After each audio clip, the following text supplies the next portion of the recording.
Well, first, it's not Medicaid expansion because that will not pass in Mississippi, but what we do have the support for is getting federal dollars that will cover the health care of 300,000 working Mississippians. It's called Mississippi Cares. It is supported by all of the hospitals, those that are closing, those that are in trouble, and it would look like what happened in Indiana with Mike Pence. And what it is, the coverage would be $1 billion a year coming into all 82 counties, 16 to 20,000 jobs, and working men and women having coverage. That would also provide great jobs. And the workers would have to pay. They'd have to have skin in the game every month. The hospitals would pick up the difference because it's better to get paid some money than none at all. And so for the same reason, all of our state hospitals and the hospital associations support Mississippi Cares, and because of basic Christian faith that we owe to the least amongst our brothers and sisters some basics.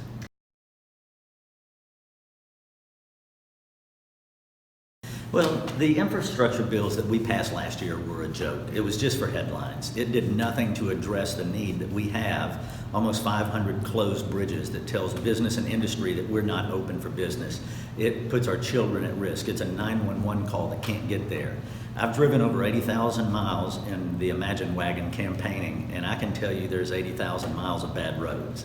It is amazing what condition it is, and that doesn't do anything for economic development when you have to drive somebody there to see that.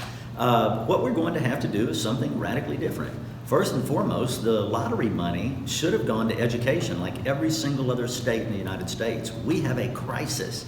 It's teachers leaving as much as not coming in.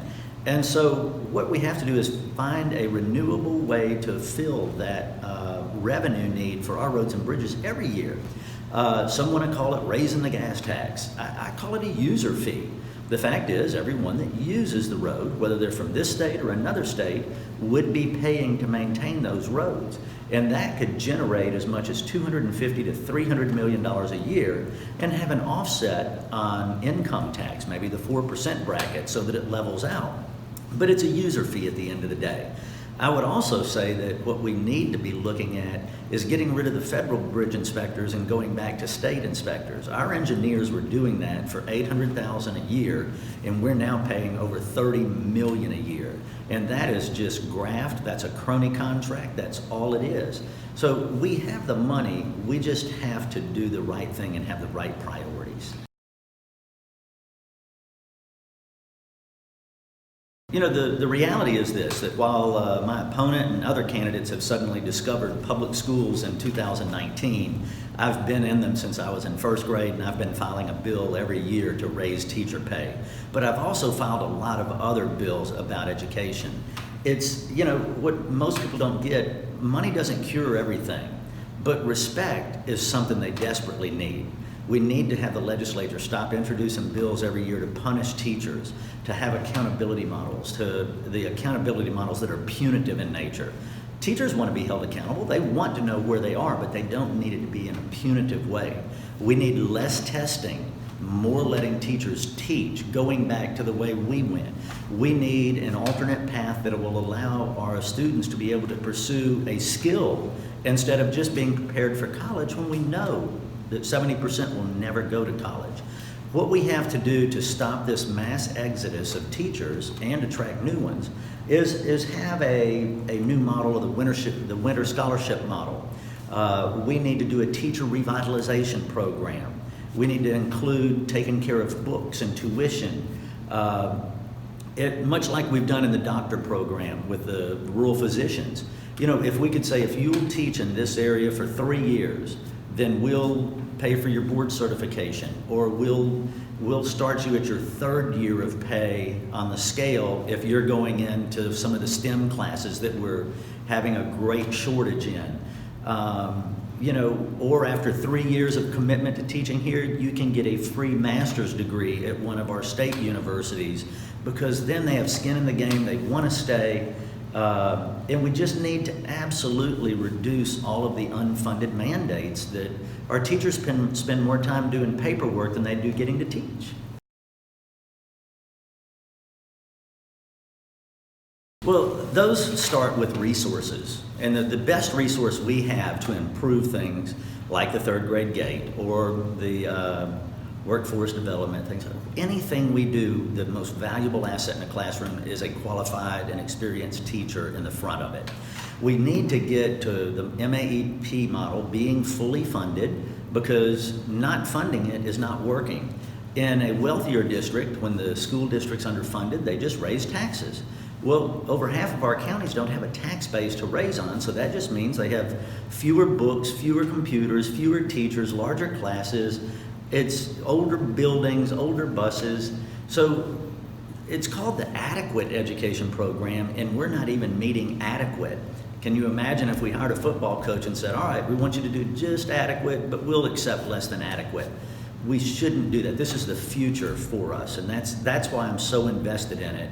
I know what public education did for me. It's the greatest equalizer there is. Nobody can ever take it away from you. You can't lose it, can't be stolen. You know, at the end of the day, it's a sad thing when all students are tested on the exact same test, but in one district, every single child has a MacBook computer and high-speed internet, and at the district over, I can say specifically, they have 283 students and there's only 23 working computers. Now, that's not fair, and it shouldn't matter where you live or where you were born as to whether you have a chance at being the best you can be.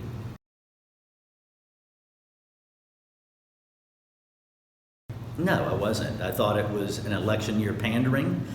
We've been trying to raise teacher pay for years, and to have to fight to get it to $1,500 while $2 million gets sent to a driveway, or $2 million gets sent to vouchers, or $2.5 million gets paid to one lady to hang $3,000 worth of posters. No, they appreciate every dollar they get, but the legislator ought to be ashamed that they don't do anything for state workers or employees until an election year.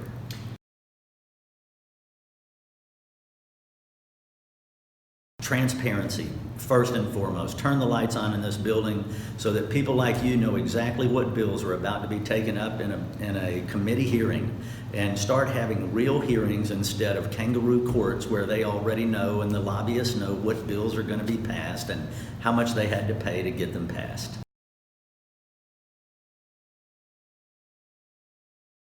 Absolutely. Look, I've gone from having signing the backs of paychecks to the fronts of paychecks. I've had hundreds of employees. I don't ever ask them what their party is or their religion is. What I've got to do is do something successful for my company, and that means everyone pulling in the same direction. Whatever I'm going to do is going to involve compromise and integrity and doing what's best for all 82 counties. And I feel certain that whoever's elected as Republican or Democrat governor will feel the same way. And if not, I'll do what I need to do to make sure that I'm serving all people instead of just the lucky few. It all starts with education, and may I please have your consideration on November 5th.